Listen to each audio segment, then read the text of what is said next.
All right, so we have the community norms, and usually what we do is just ask people to kind of pitch in and read one or two of the norms. I'm gonna go ahead and start and read the first two. Everyone participates and speak from your own experience.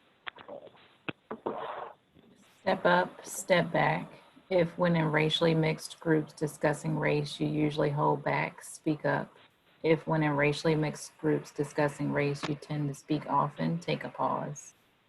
Stay engaged and open to new learning. Listen well for deep understanding. Everyone participates. Oh, Can you go to sorry. the next slide? Yeah. Yeah.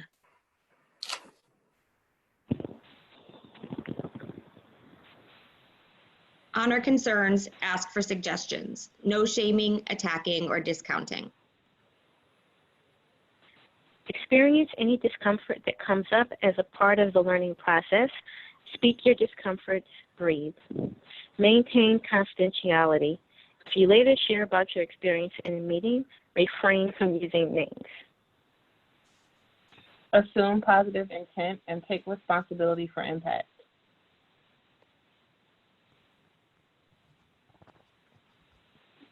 Okay, so we're gonna go on with the first agenda point, which is reviewing the recommendations. We have one more, you share, we have one more section to go through, and we did ask this at our last meeting, so we want to go ahead and wrap this up before we move on to our next agenda item. Do you want to give more information on this question, Nakia? I sure can. First of all, thank you all for being engaged with this process. I'm looking at the chat box and we're feeling tired and just emotionally and exhausted. Like this has been a week amongst a long time. This has been a special week. So and so it's really important that, you know, we do our work at equity in all of these different domains, and so thank you for doing your work around equity with us. So I really appreciate you, and I know that it's been a long time of going through these recommendations. So we left this at the recommendations around number 4, and we kind of were talking about this idea, or was it number 5? So it was actually number 5.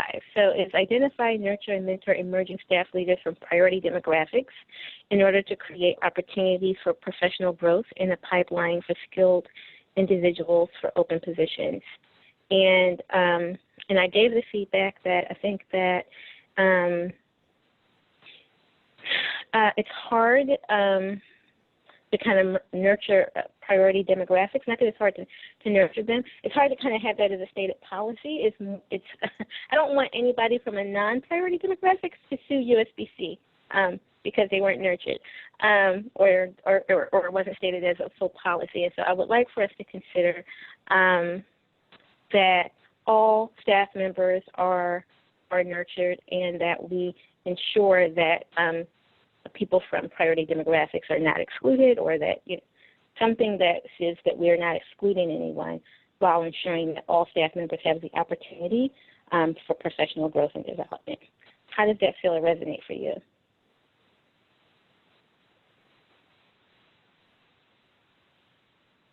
And if you can see the very first recommendation there on the side, it says, hi, Crash Committee, and you can see the little comments where I wrote the full thing out.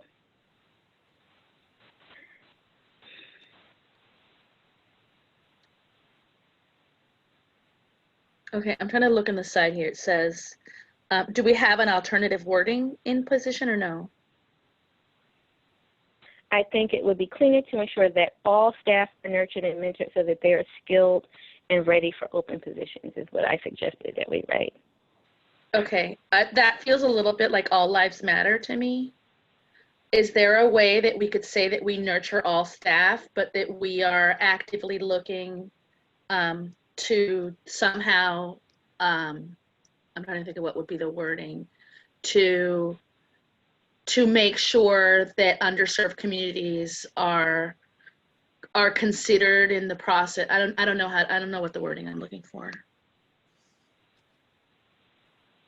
I think what comes to mind to me is that idea of equity and serving communities or people who need more support equitably. Makes sense.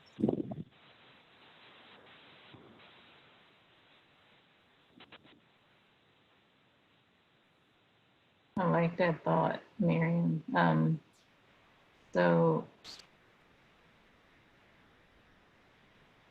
maybe include all staff, but with an equity lens.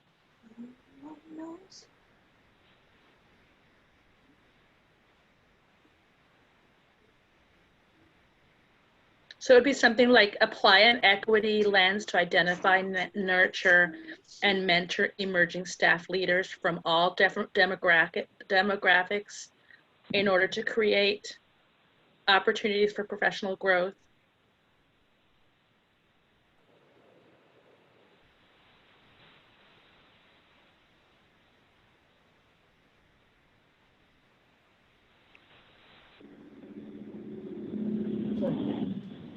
You can keep the And whole if thing, you all, just we could change all, priority to all.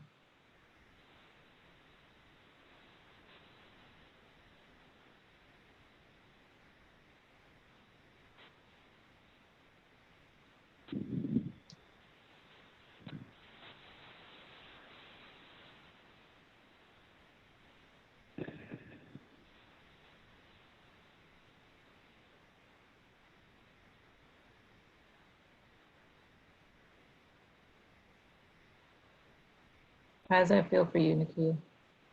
that feels fine. That feels How fine. does it feel for Does- the rest of the team? I just want to ask Nakia, are you worried with this wording that we could still be susceptible to lawsuit, or do you think that? I think that the fact that we write the word equity in it and that we want to apply an equity lens, that's what the crash committee is about, and that's fine. I think that this is different than identify and nurture, mentor people, people from priority demographic groups. I think that even though the intent is the same, I think that the wording is very different. So this is not an issue for me. Okay, perfect.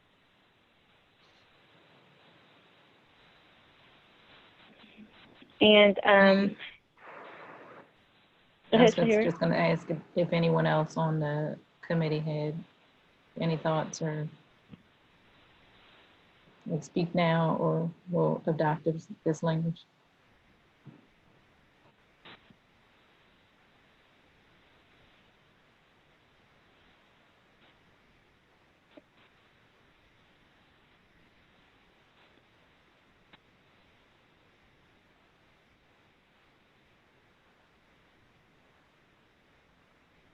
Oh, I see Okay. Liz is chatting, so we're good. Okay. So the other two, number 6 and 7, the full text of the recommendations are there. And I guess I can read number 6. Provide ongoing training and education to staff in cultural humility, structural, systemic, explicit. Well, things got a little confused right there. Systemic, explicit, implicit, I guess that was supposed to say. And individual racism and bias. It's a lot of words.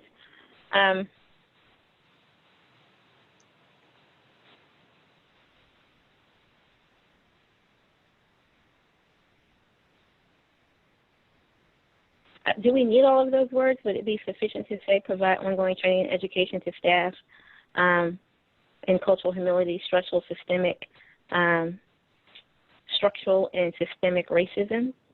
Or do we need explicit, implicit, and individual and bias also in these words? Your feedback is needed.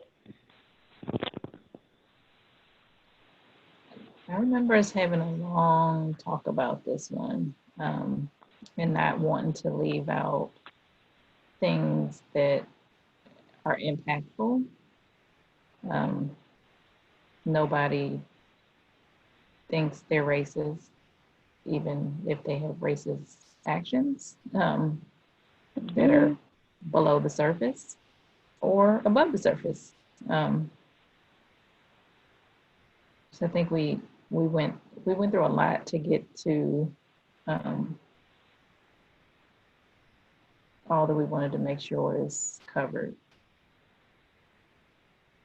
Maybe some can It does sound like a maybe lot. some It can is be a in lot of quotes. words. Not quotes, in parentheses. I think each one of those words was really intentionally inserted the last time we spoke, and that at the end of the meeting when we were talking about gifts and things that we had learned, this particular section was one that was really big for everyone. So while it is a lot, I would argue, unless there's like a substantive reason to leave it out, that we would keep it including all those words. Nope. Just asking if this is feeling good and resonant with everyone, then we can go on.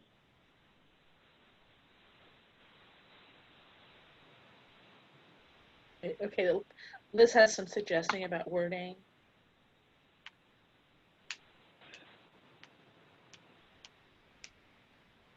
So she said, how about provide ongoing training and education to staff in cultural respect and anti-racism work?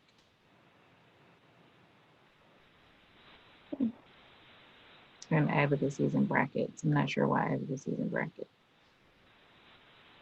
Sorry, guys, I'm wolfing down my lunch, which is why I took myself off video. This is Liz. To replace the word work with advocacy. I agree that Gotcha. fewer words are better, but I also understand that this particular bullet point, so to speak, kind of really goes to the essence of the mission of Crash. So maybe more words are just fine for this one, because I think we both versions, a wordy version and a less wordy version, tell the story of the need for ongoing training and education opportunities to be being available to staff. So I just offer that up as a fewer words version.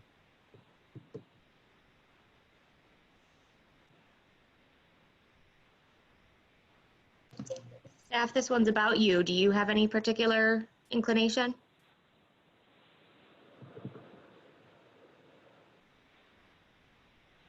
Who did you direct the question to, Em? Staff. I was asking Miriam and Danae. Miriam. Yeah. I'm back. I think I like the wordier version. I think just like for maybe if explicit, implicit, individual was, I don't know, in parentheses, or just like so that we know that that's what the type of racism and biases that we're talking about. But I think being like you said, if it took this much work to put on all these words on this page, I don't feel right taking them off.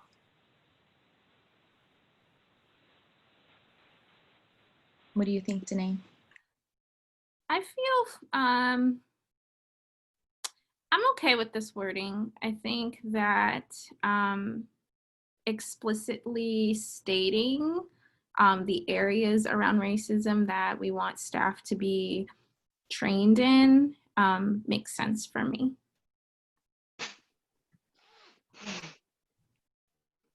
I'll add that having all of the words means that it's always going to stay relevant, because all of this training is not going to happen in all of these different domains within every cycle that we come to this. Like, different staff will have training in different things, so the wordier version will always stay relevant. So we don't have to look at this again next year? Do we look at these every year?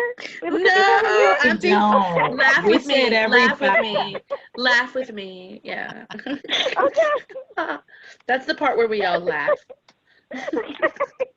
Thank you, Lourdes. And then number 7 is just, so are we good? Are we good? Is there Yeah. residents around here? Okay. Yeah, we're good with Yeah. that, yeah. All I right. got warm, You can fuzzy always- feeling. You can always get some claps and some reactions there. There you go. They're at the bottom of your screen. Anyway. The other one was just about contractors. So we had some language around contractors before. And so I put, all right, I'm seeing your reactions. I'm loving it. Use all of the Zoom functionality. So I also kind of added some words into the contractor portion just to make it a bit more clean and to just clarify that, you know, that if we do engage with contractors, that they will work for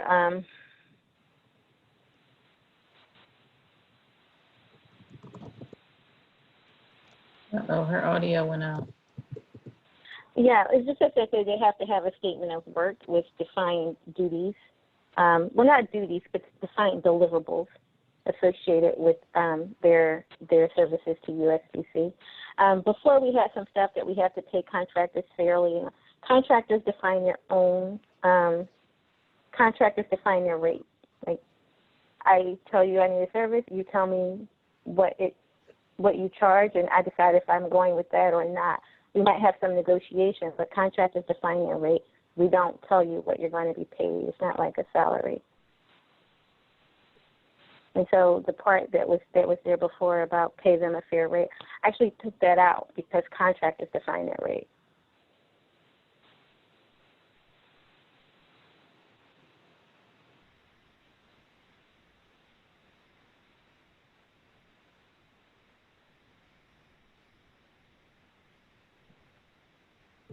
So the original language is what's in the part on the side? It is. My independent contractors is hired, so contractors aren't hired and compensated fairly to create standards for when independent contractors should ethically be hired as staff with commensurate benefits. I would argue that staff don't have commensurate benefits yet. We're still working on our benefits. Workers for Michael.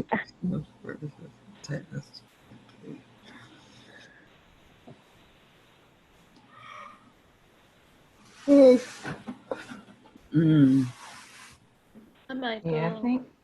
This is Liz. I like the wording of 7 the way it is just on its own, but as the former version went by, let's see, how can I articulate this?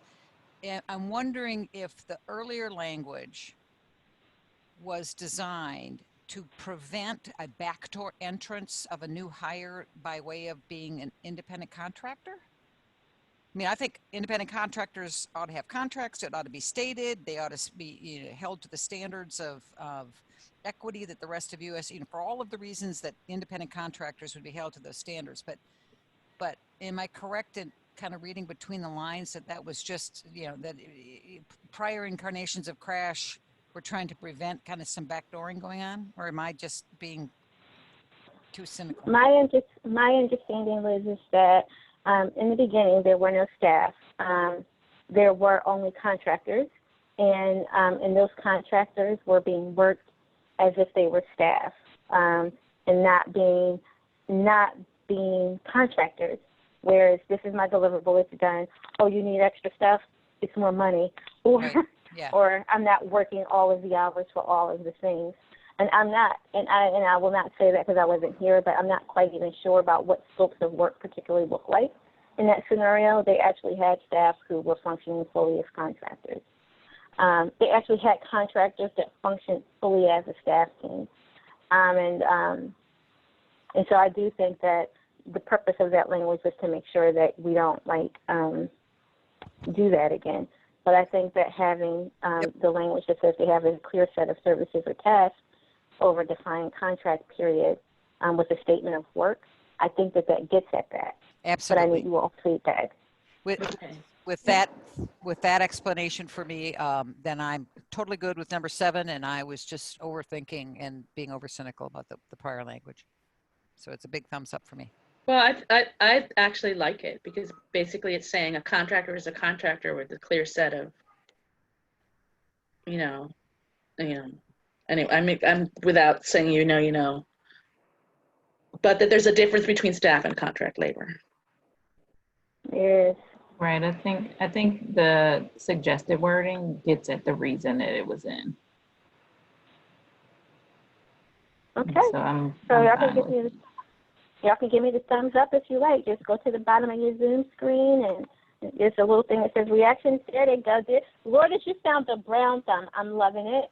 I need the Okay, brown now. thumb. Can somebody train me to get my brown thumb? I don't know how I did it. I don't know how to do it. I don't know. I've looked and I can't find I think it. you hover. Maybe you have to do it from the I don't know what I did. I really I don't know. don't, Lourdes, that's the next meeting, okay? I do this because I want my thumb to match me. Look. All right. And mine I is wanna actually thank more you. like olive. I don't know. Anyway. I want to thank everybody. This was a lot. This was a huge investment that you've made into USBC, and it is not taken lightly.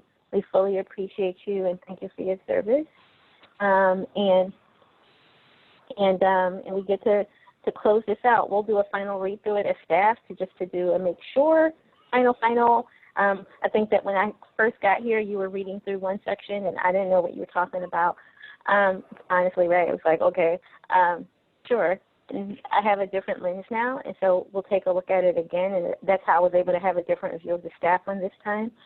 So, but I'm going to actually turn it over to Danae for this next little bit of I think we have almost an hour for her to kind of talk to you about, we have a membership meeting for those of you who are members. It's going to be on June 11th. If you are not a member and you're thinking about it, we can definitely get you a guest registration. You just let us know so that you can kind of see what USBC has been up to for the last year. It's our 2019, kind of telling you what we did in 2019 and what we've been up to so far this year and what's coming next year. But we're also doing a town hall listening session, and I want to let Danae talk to you about it. Thank you, Nakia. So first, everyone, my name is Danae Schmidt. If you don't know me, I'm the Member Relations and Operations Manager with USBC. So thank you first for allowing me to join today's. Sorry, I have to interrupt and remind Danae that she is the Senior Manager of Membership and Coalition. Thank you, Nakia. As you all know, the USBC, we expanded our membership categories last year. And since that expansion, our membership network has really grown rapidly. And the staff team is really committed to developing some valuable services and benefits for our members. But in order to do that, we really believe a crucial step in developing these benefits is getting feedback from our stakeholders. And so we've done a similar listening session with the Membership Engagement Committee. And as Nakia mentioned, we plan to do a session with the full membership in the form of a town hall at the membership meeting in a few weeks. We worked with Kimberly Broomfield Massey to develop 4 questions.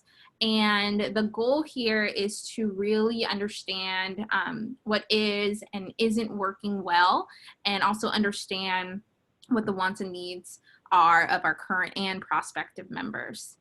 So we may not get to every question. I do want to give time for folks to get their thoughts together around the questions and to share if they like, but we'll do our best to get through all 4 of them. I also just want to recognize that I know many of you wear different hats, and you may be representing a current member organization as well as organizations that are not yet members. And so for the purpose of this conversation, we'd really like you to choose which hat that you're gonna wear so that we can easily track the feedback from members versus non-members. So before we get started and jump in, I want to just ask if there are any questions at all. Okay. All right. Can you go to the next slide, Miriam? All right. So for this first question, if you are a current member rep, I want you to think back to when your organization first joined the USBC. And we want to find out, what did your organization expect to gain when they joined? And if you're responding on behalf of a non-member organization, what would your organization expect to gain if they were to join USBC? So who would like to get us started?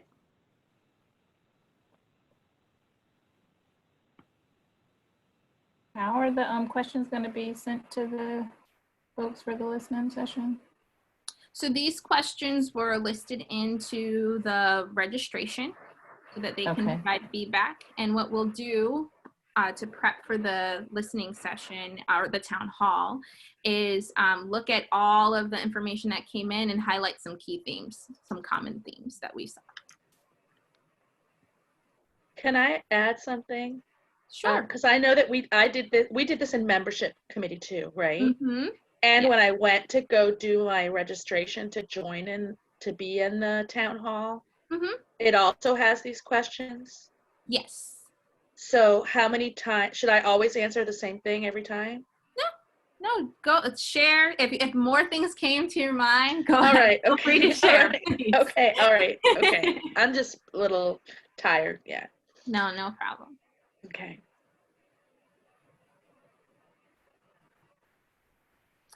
Do any of our current member reps want to share first?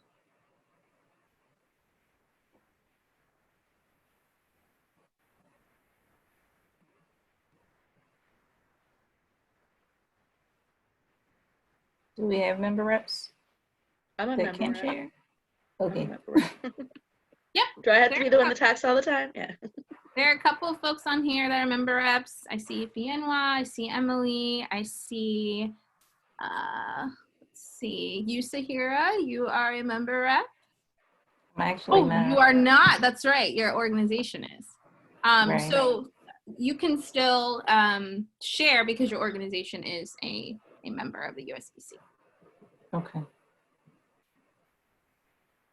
And Liz, I know you were a rep for a very long time, so we'd love to hear from you. I am currently persona non grata, but in a prior incarnation, I was a member rep for USLCA and I was a member rep for Himbana. Mm-hmm. And I would say that when both of those organizations originally came to USBC, and I was not part of the inaugural membership group, so I can't say that this is 100% true, but I believe that the motivations were, how can I put it, in a nice way. It's like the organization wanted to feel like it was in the loop, so the organization could be in the loop, which is for centering reasons. Like I want my organization to be in the loop, so my organization to know what's going on. Mm-hmm. I think that there's been a metamorphosis at USBC, and now what USBC does is less about me and it's more about us, with with outliers along the way. But I would say that originally the goal of the member organization was to mine USBC for information, resources, grant opportunities, and so on, as opposed to being a formative part of developing policy and advocacy that's looking to the future. Okay, thank you, Liz. I would say as a state coalition, the DC Breastfeeding Coalition, what did we expect to gain was just a seat at the table. We had folks that attended as guests of other organizations, but, or through the regional reps had representation, but I think it's different to be present and, hear of everything that's going on that might impact your work in ways that as a, even though we're not officially a state, as a state coalition, to get ahead of the curve as you're trying to plan things for your state. I think networking opportunities for sure, hearing other ideas, successes, challenges from other states more readily and not just through the word of someone else.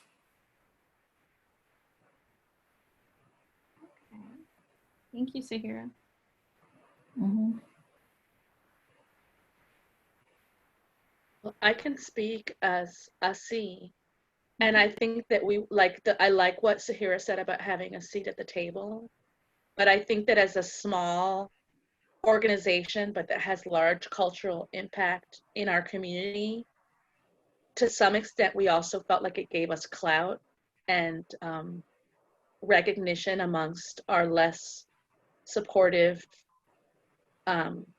non-community based or non-equity based organizations. So besides just the fact that, yeah, getting the information directly as opposed to waiting for it to get an email that was funneled down through our state coalition. So Thank you, we Lord. feel more important because we're a member of USBC. Or we think that people think we're more important. Thank you, Lourdes. Hello? The kid said, what I heard is you like our emails. Oh, I did not say that. That sounds That's a like joke. That's a marriage joke. 101 communication. This is this is what you said. This is what I heard. Is that what you meant? So I think I heard Ifeanyi. Was that you? Yes. I am a member rep for APHA. And so I became a member rep when USBC expanded its The number of reps. expanded the number of reps, but also there were specific criteria in regard to with an equity lens in regard to the specific demographics that were really being called in to USBC. And I know I wasn't part of when APHA first became a member rep or became a member organization of USBC.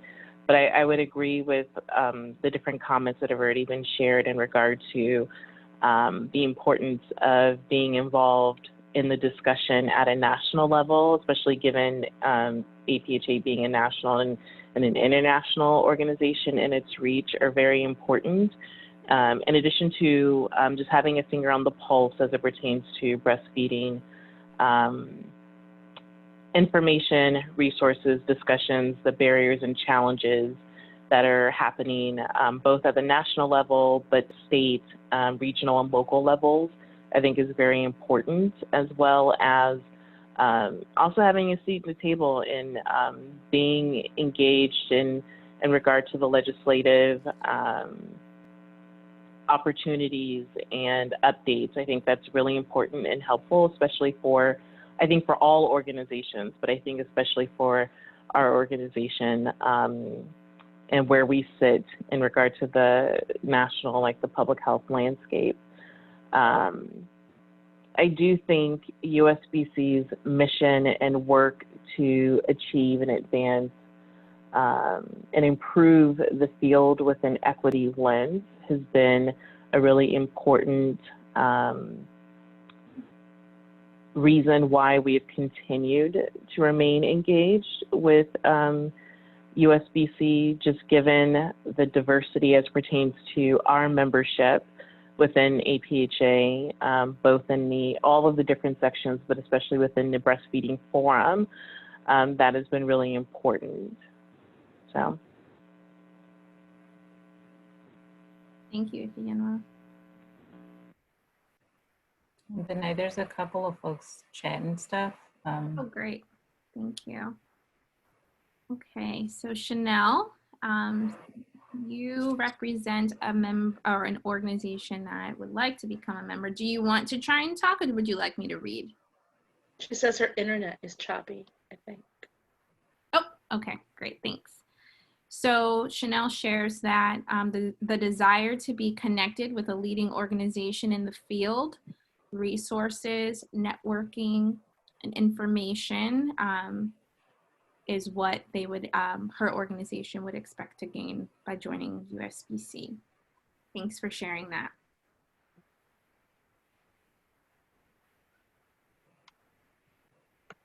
And Chanel, can you share what your organization is? Which organization that is?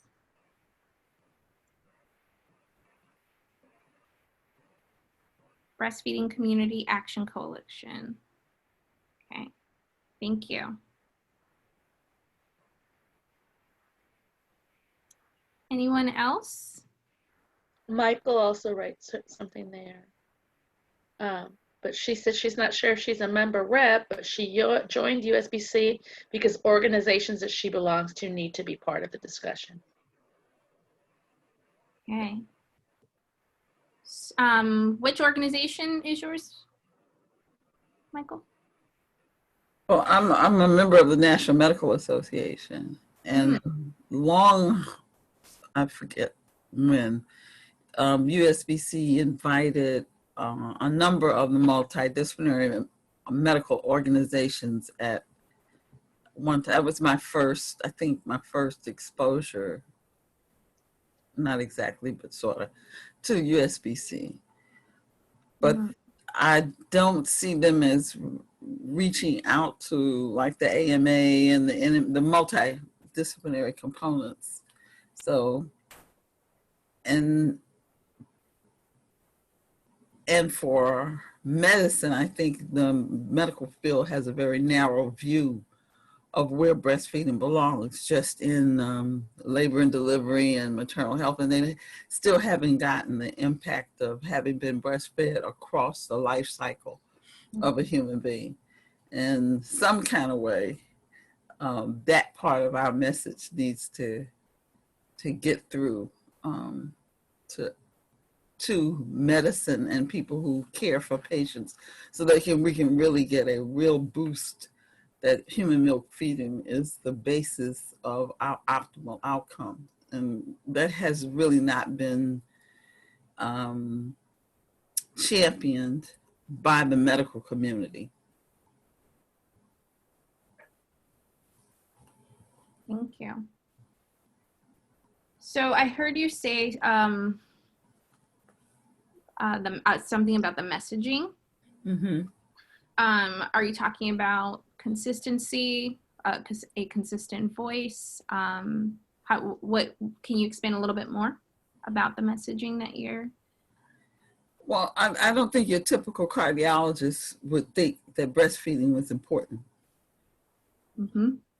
to the health of both the men and the women that they are seeing, and yet we know it impacts cardiovascular health for women, and certainly it's part of a diet that lays the foundation for optimal outcome. Likewise, I don't think gastroenterologists, especially pediatric ones, are convinced that, or even neonatologists, of which I am one, really get the whole view of how important human milk feeding is. And it's not just around infancy that it impacts the trajectory of your health for a lifetime. And that message just hasn't gotten through the way I think it should be carried. Thank you. Thank you for sharing that.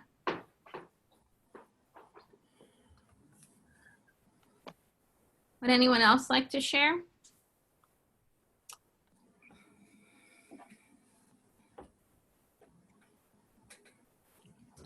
Okay.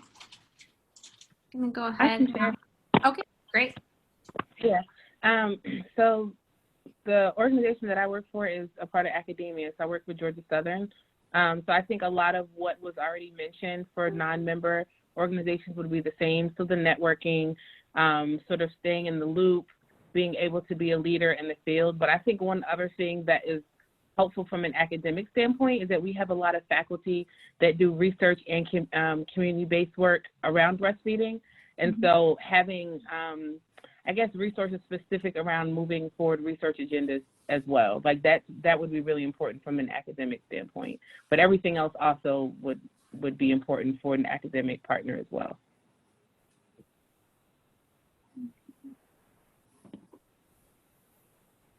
All right, thank you. And that last comment, and was that Chanel? Nandi. That last comment, I think, is really important and really supports the need to explore the reestablishment of the research constellation. When I first joined USBC, there was a research constellation.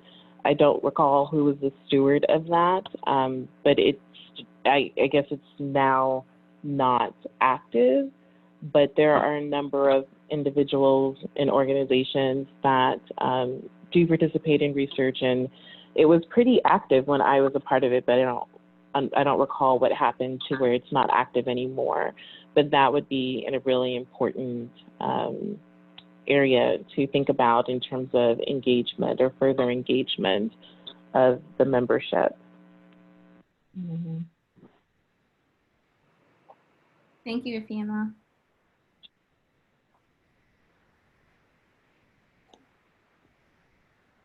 Okay. So before we move to the next question, I just want to pause and see if there's anyone else who would like to share.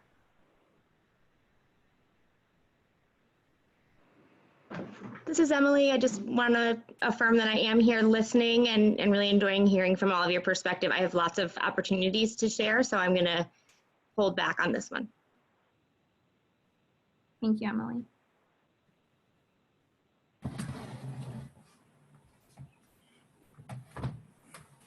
Okay, we can go to the next question. So what we want to do now is find out in what ways your expectations were or were not met. And so this question is really geared more towards those of you representing organizations that are currently members of the USBC. And so we'd love to hear your feedback about if those expectations were met and if they weren't. So should we start with, let's see, Liz? I know you mentioned that your organizations wanted to be in the loop and connected to resources. Do you feel that that expectation was met? Yes, I feel more comfortable speaking for Himbana. It's been a while since I was in USLCA, and I know that their own leadership and model has evolved, I think, in a good way in recent years.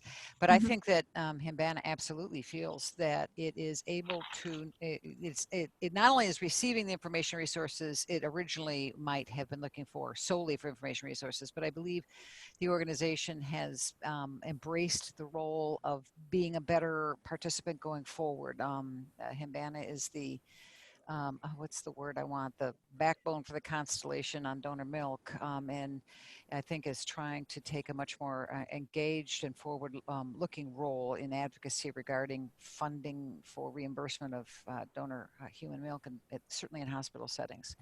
So, and I know that you know, they still very much appreciate the timely, frequent access to information that USBC disperses. And I am the greatest cheerleader of the Weekly Wire out there. I think it's a tremendous resource. And I know that Himbana came to rely on the Weekly Wire as its way to know what's happening, kind of get the pulse on stuff. And also they felt very comfortable with the outreach that would be made if there were like letters that were going out or things that are asking people to co-sign, that they very much appreciated USBC's thorough, informative emails with links, opportunities to participate, and gentle nudging reminders, since, you know, a lot of times organizations get something in and they go, oh yeah, that's a good idea. And then they say, I got to do that. And then in comes the next email. So USBC is very good, I think, on making sure that people are kind of, remember us, remember that thing we wanted you to sign. And in that sense, I think that certainly Hambana, and I'd have to say USLCA, but that would be kind of a stretch for me to say with any kind of certainty, feels that their old expectations were met and their evolved and new and frankly better expectations are being met. Thank you, Liz.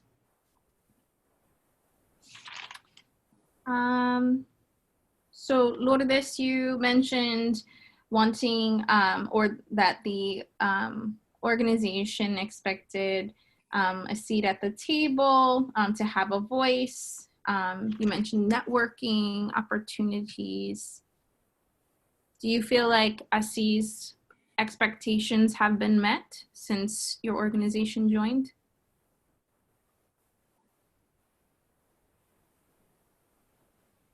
And I think you're muted, actually. Yeah, I saw that. It tells me. I do think so. I mean, SC is in a unique position because it's sort of like the evolution of me being somebody who got one of those awards and coming to USBC.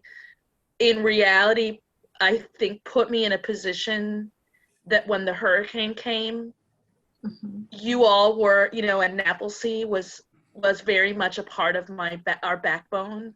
I'm sorry, I get emotional because this. So when it was so obvious to us when the call was made and that we were given that opportunity, it was very welcoming. And yes, like with this COVID-19 constellation, our expertise is recognized and appreciated and invited to participate in a way that we don't even get in Puerto Rico. So we really appreciate being part of USBC. We really appreciate the changes that have been made. And we really do see ourselves as being at the table. And it's so important because we're like very many communities, we're being devastated by what's going on right now. And it's just so important to be here. So I think right now, yes, our expectations are being met, and we only hope that it keeps growing and gets better. Thank you, Liz. Thank you so much for sharing.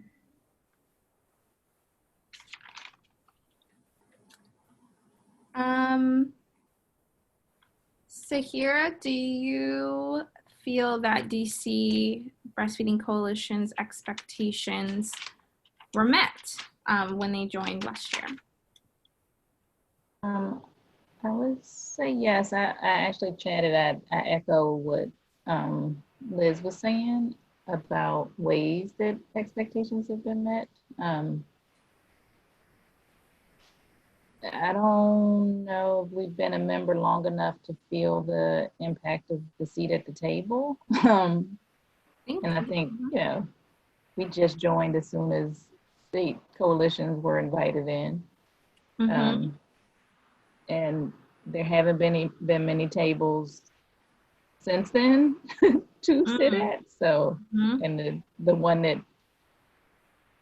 brings us all together got COVIDized. So, yeah, it is what it is. It will be there. I think we saw benefit even before we joined.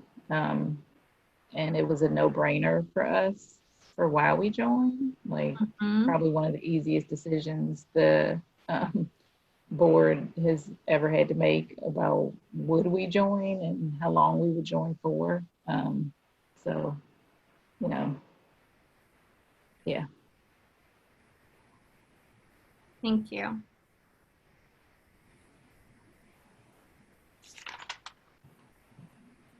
Ifienwa, do you feel that APHA's expectations have been met? I think so. I would say yes.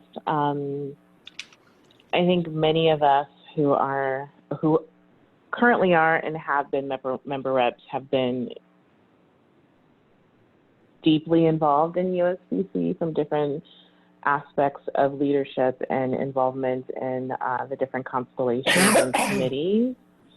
I think of myself, I think of Melissa Bartik, Ann Dozier, Brianna Yeager, a number of folks who've been actively involved in whether it's the board leadership or the conference planning committee, or the conference program committee, I should say, in the different constellations. So I would say yes, that we have had the opportunity to have different seats at the table and help to inform some of the positions that are currently being held and had through USBC, and even with the COVID-19 constellation being a part of the advisory council, I think our expectations have definitely been met. But one thing that I know that we've been talking about more recently within our core group is the capacity to have other members of our organization outside of the identified member reps participate within the constellations or within the committees and within other opportunities that aren't only allocated to the member reps. And so maybe that's something we can talk a little bit more deeply about in terms of how we can engage other individuals who are eager to also participate, who may not have the same capacity and or resources to be member reps, but also want to stay engaged and participate. I think that's something that we would be really interested in learning how to support more so, just given the sheer number of members that we have within APHA, and specifically within the Breastfeeding Forum.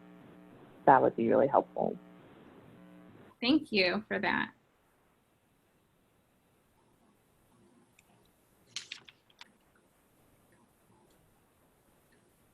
Okay, do any other representatives of member organizations want to share before we move on to the next question?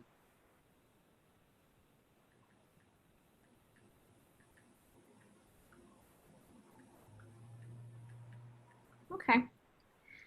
Thank you. Thank you for sharing that. So what we'd like to know is, now that you've been engaged with USBC, do you feel that your original organizational expectations were realistic? And what we're hoping to understand here is how expectations are aligning with the reality of USBC's role. So I would like to start with Liz. And before Liz answers, this question is for both organizations that have been with USBC and know things and are members, and for those of you who are representing organizations that are not members yet. Now that you've been able to engage with USBC, do you feel like those expectations are aligning with what you know now? It's an interesting question, the way it's posed, because I would say the answer is yes, because the original expectations were much more about gimme, gimme, gimme. It was like, going to USBC and trying to mine it for information. And USBC was always very generous with sharing information. And that sounds kind of cynical, and it is, but it's also not. So I think the organizations, both organizations, felt that their role, oh, my dog's got an opinion too, felt that their role in USBC had value. This was not something they joined and then just sent a check or whatever you do. They were engaged, but it was from more gimme, gimme standpoint. So yes, I think expectations were realistic and were met. And I also continue to believe that as the organizational expectations have evolved, they continue to be met. And I think they are probably better expectations too. Thank you. And do you feel like those expectations, those new expectations, are still aligning with USBC and what we do and our role within the field? Yes. Again, I feel more comfortable speaking for HIMBAN. I think they are embracing what USBC is asking of its membership. Some members do it faster, better, quicker than others, but I feel they continue to have express value in the role that the organization has to play within USBC. Wonderful. Thank you, Liz.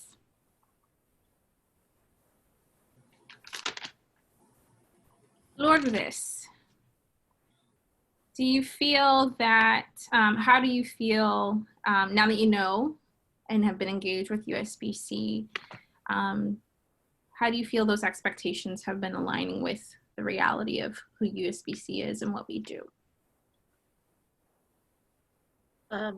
Again, I've been part of USBC since it evolved into what it is now, as opposed to what it was before.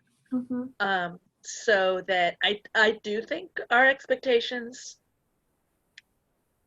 I'm trying to think of our, like, were our expectations realistic?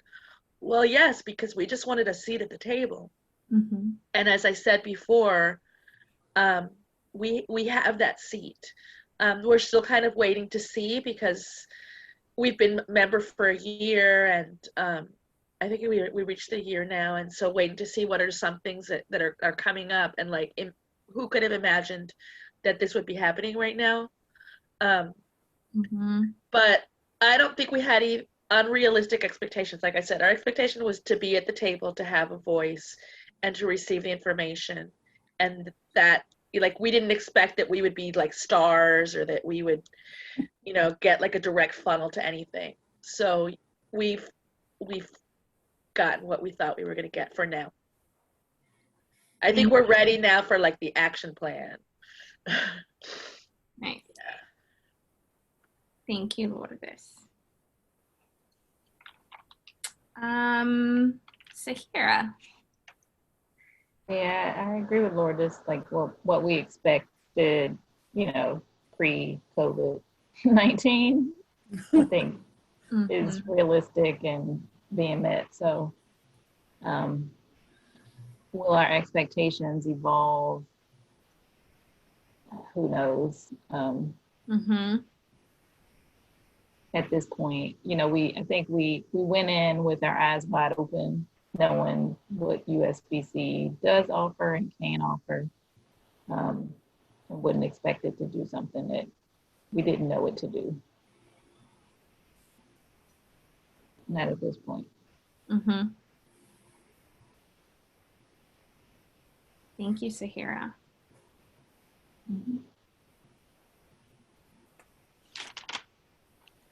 Fianwa, would you like to share if you feel that the expectations of the organization were realistic? Do they align with what you know now about USBC? I think that's such a great question. I think from an organizational perspective, I think yes. APHA has a long history, and in relation to USBC, and that was shared when I came on board. I think from an individual perspective, and just speaking for myself, I think it has been a really great learning. There's been a learning curve in terms of what I thought USBC was and could do, and was doing and was responsible for, and things of that nature, to where I am now in terms of really truly understanding the role and purpose of USBC within the work, within the field, and its role in really leading this work at a national level. And so, yeah, I would think our expectations were met. But I think that also has to that also is a result of the long connection that folks have had and being able to share some of that historical knowledge, at least from my perspective, with folks who are coming on new. So that was helpful in managing expectations. Thank you. Thank you for that. That's very insightful. Thank you. And I think that a lot of people have had that experience coming in. And Nakia chats that she had that same experience too. So thank you for sharing that.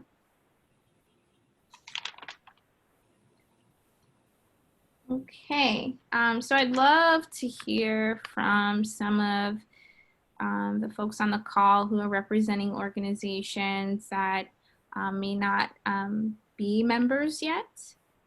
And so I heard some things that your organizations would expect to gain. Do you feel that now that you've been engaged with USBC, that those expectations are aligning with what you know about USBC's role? So I know we heard from— Hi, Chanel. Oh, great, awesome. I'm gonna try. Hopefully it doesn't get, choppy again. But honestly, it's so funny. I was like in the midst of typing and I'm like, yes, that's it. Because coming from a place of, obviously prior to being a part of Crash and really knowing a lot or not knowing much about USBC and all that it represents, and, just kind of seeing like the name and then, just going to the website, to now being in a position where, I'm interacting, with members of USBC and blown away by how at home you feel and just being seen and being just accepted and valued.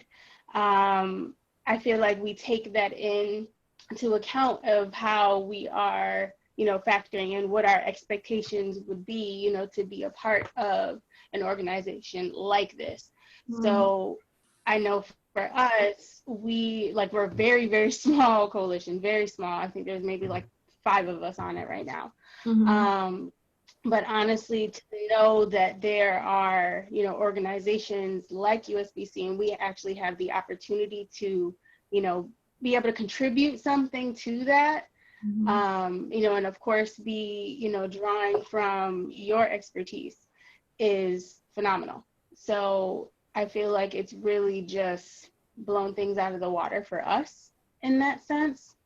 And of course, it's like a personal, honor to be connected in this way as well. So, yeah. Thank you so much, Chanel. Really appreciate that feedback.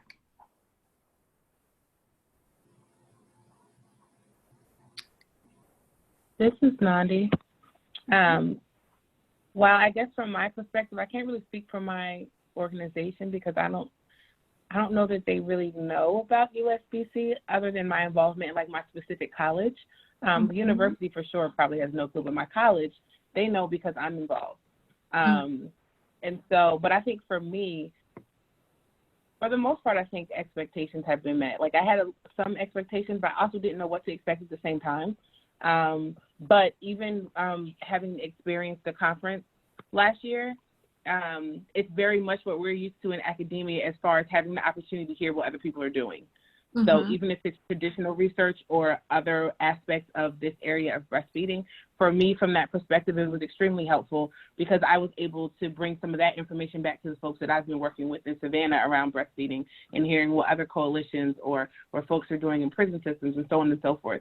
So having that sort of sharing of information is extremely helpful. And so that part meets my expectations. So I think having the opportunity to do those pieces really meets what I was thinking of, and we're definitely realistic because I would hope that organizations like yours are sharing the information that or the work that they're doing so that others can duplicate it in across the country and across the world. So I would say so from my perspective. Thank you. That's what I'm looking for. I appreciate that.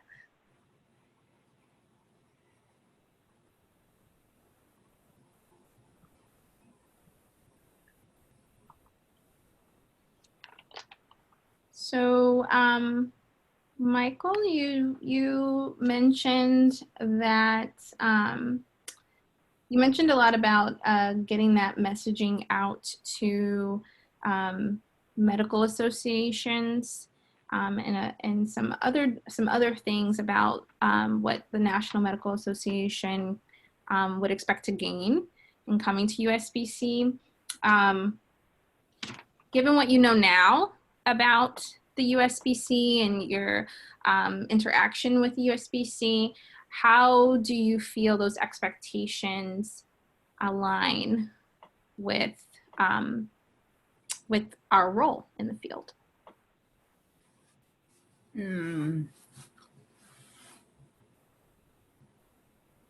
Well, they're because the National Medical Association is a multidisciplinary organization. Mm-hmm. It speaks to the family medicine, OB, and pediatric components. Mm-hmm. The other specialties, there's room to engage them, and I'm not sure that has been reached yet, but that's an opportunity. Mm-hmm. But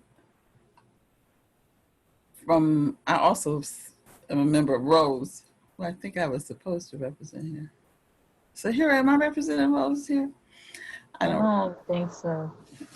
I didn't think so, but that is the other organization. Rose is part of USBC, so that's mm-hmm. But I just think the opportunity for the medical world to have a better appreciation. I'd like to see USBC have a means to reach out to them, but I know the work is so much for the areas that we need to really put our hands on. I'm not sure that it would get done, not in this iteration, maybe in a couple of years, because we still have a lot of peds and family medicine people to touch. Mm-hmm. Mm-hmm. And OB. Thank you. Would anyone else like to share anything about how their expectations or their organization's expectations matched the reality of USBC's role?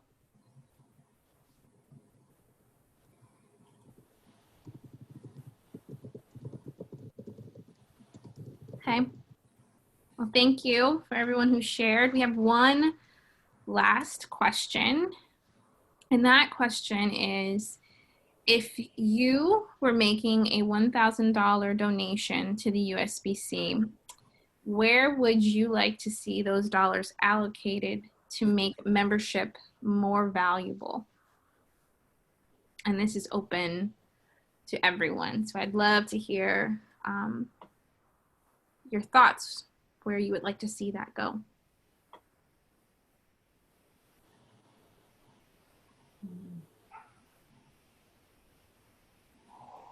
Maybe small coalitions or Native communities that don't have the funding to participate.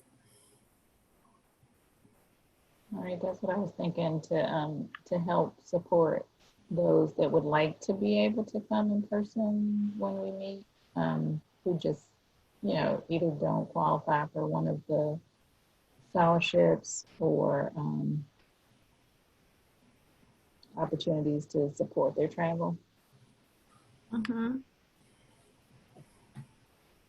So when you say to participate, so this is for either Michael or Zahira, when you say to participate, are you speaking about the in-person convening, the conference, the meeting, or are you also talking about coming in as members to the USBC, which, or both? I was speaking specifically on the in-person gatherings.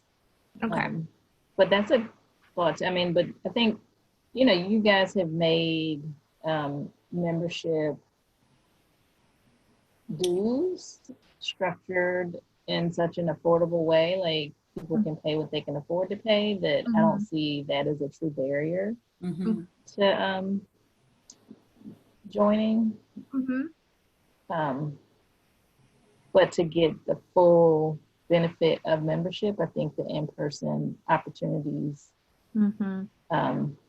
help you connect in a way that virtual, you know, when you have to do virtual, you have to do virtual, like in the middle of a pandemic. But when you can do things in person, I think that's always a better way to engage and network with folks. But it's not always affordable. Like everybody doesn't have a job that will help sponsor some of their travel. When we're talking about, you know, paying my bills versus going to USBC, I'm going to pay my bills. So, you know, just making it a way for those who truly can't afford to take advantage of the in-person gatherings and convenings to be able to participate. I would how say, you figure out who those people are is a whole nother story. Because everybody says they can't pay when you have money available.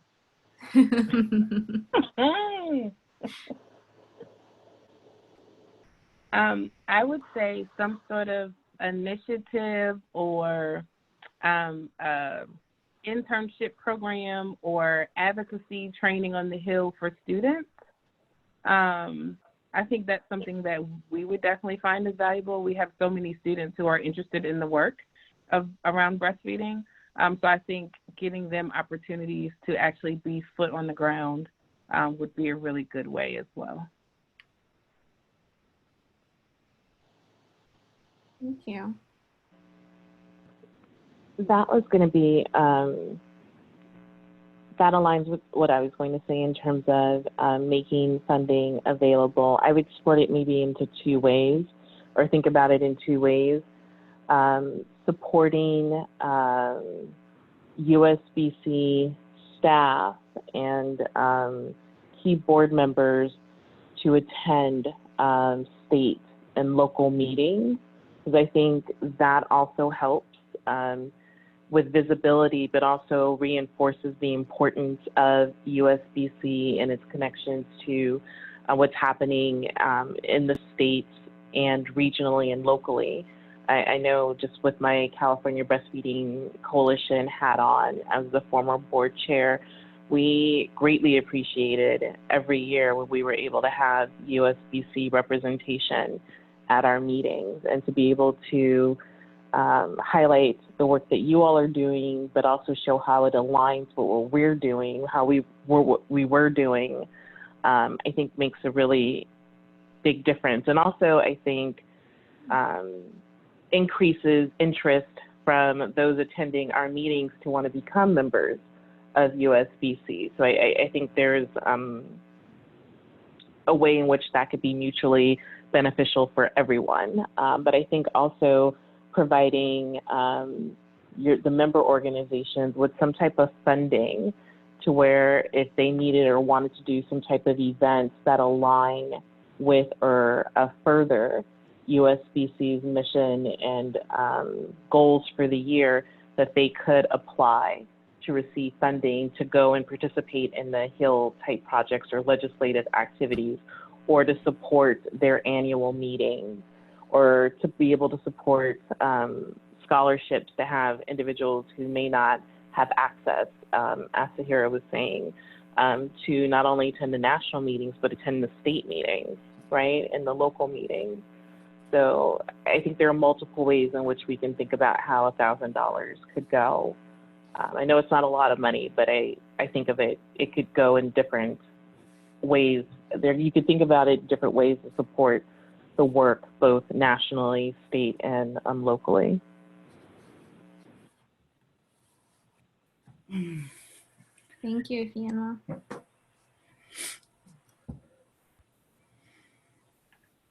Maybe publish a toolkit for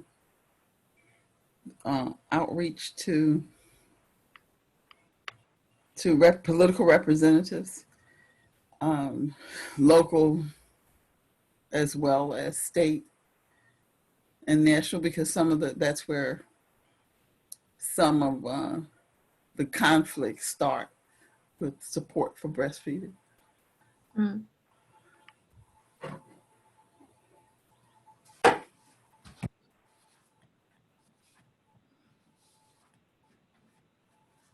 Thank you, Michael.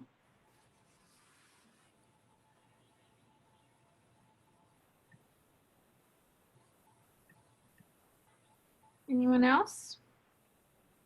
I want to echo what Sahira said in the chat about getting people who don't know what USBC is involved, and some of the stuff that was talked about creating training opportunities for people within member organizations that don't have you know, every time I read I'm asked to be part of a scholarship application committee, and the people are like, give me the scholarship because I can't afford it, I need it. I'm just like,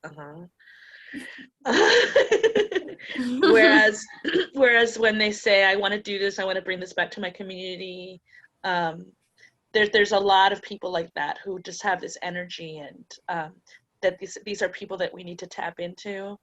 And then thinking to like right now what's going on. Yesterday, Godming and I were like on, I don't know, the millionth call of the week. And then I had to get off to go to the Constellation. And after that, I had some personal meetings that I had to. It's all online, and my butt hurts. But Godman was like, I am so sick of webinars, and I am so sick of hearing about how it's safe to breastfeed with COVID. And because like what's happening in Puerto Rico is bad, but it may be happening even worse in other places, which is like literally here, people are birthing alone, and they're taking their babies away. And anyway, so we're the other thing is how can you take us to a point of action? We're ready for that action plan. I don't know if that's a toolkit. I don't know if that's advocacy and more political. I don't know if that was, you know, because since I didn't get to go because I had to be on therapy, it's what I had at 3:00 yesterday. That I heard that the AAP webinar, that the involvement of USBC was there, but it's sort of like we really, really, really need to start impacting policy change right now, even more. And I see a USBC doing that to some extent, but I'm so like I think we already know that it's cool to breastfeed with COVID. You know, that's a good thing. So we want legislation, we want public policy, we want toolkits, we want very practical advice about how to take on this monster, which is, I mean, our C-section rate has gone, we're certain that it was 49%, and now I'm sure it's like 60. Our separation rates were already high, and now, and I'm certain that our breastfeeding rates have dropped, and we need this action, like help. Help.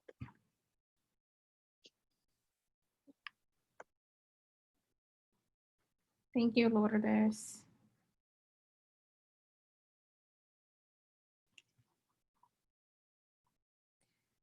I think what Lourdes just shared kind of ties back to what Nathaniel said about the research. Like, you're not going to get public policy without more data on the safety of breastfeeding in the situation. Like, folks are making decisions because even though other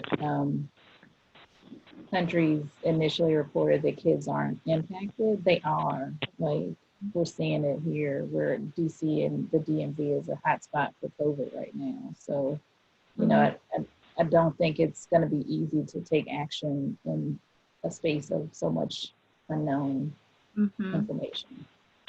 Yeah.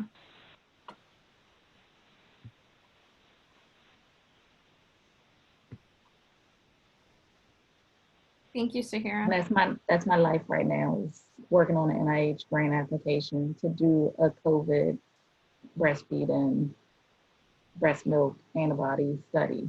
So Mm. like, but that data is not going to be out tomorrow. So.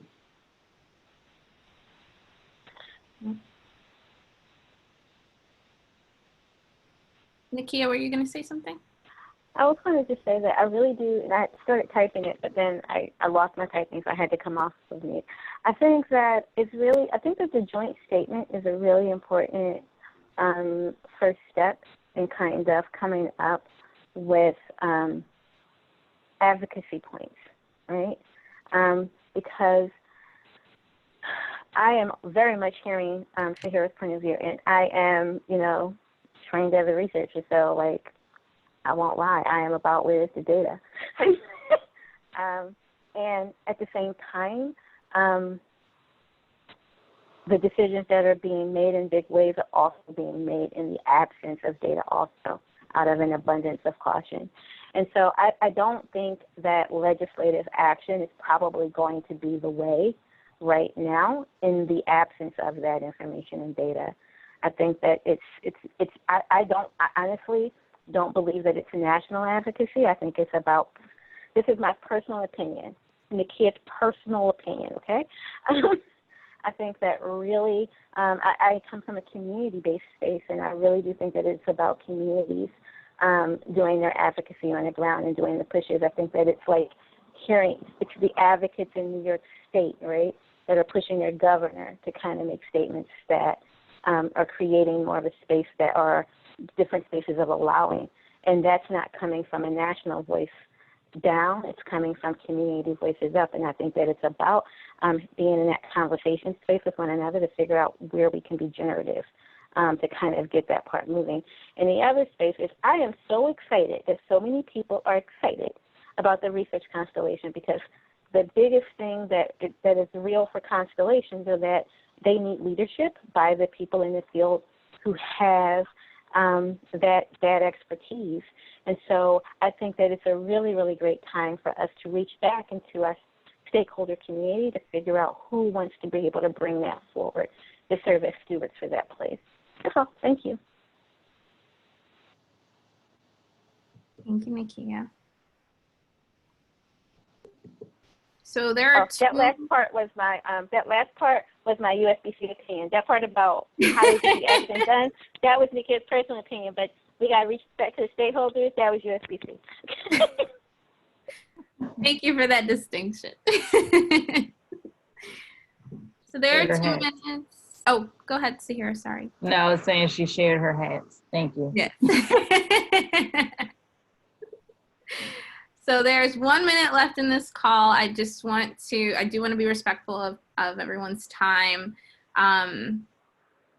Thank you for sharing all of your feedback, your honest feedback. We really do appreciate it. And as I mentioned, we're going to take this feedback and combine it with the feedback from our membership engagement committee call, as well as the feedback we're getting from registration. We're going to highlight some common themes that we're hearing, and then have the town hall on the membership meeting. And again, this is going to help inform us of how to move forward within membership, how to create more value, how to structure benefits for our member organizations, so that everyone does feel the value when they come into USBC. So I will turn it over to Lourdes and Sahira. Sure. We don't really have time for reflection to honor our ending on time, but can we, this has not been discussed with anyone else in leadership of the crash committee or USBC, but can we take just a minute of silence for George Floyd and all that's going on in Minnesota right now?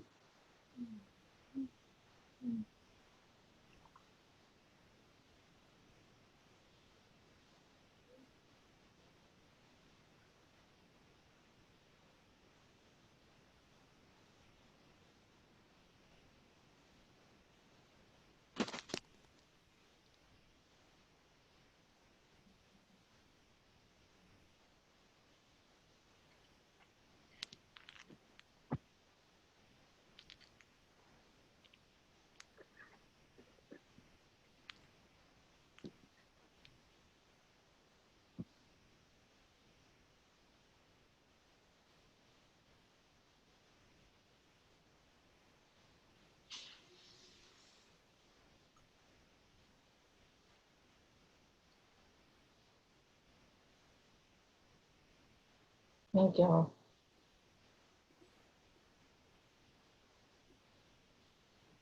And thank you for this meeting, this time. Stay safe. Hang in there. See you June 11th, 12th.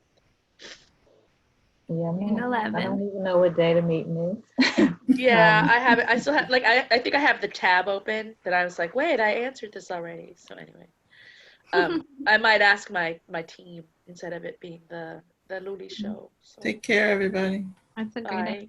Thanks, Yeah. everyone. Thank you.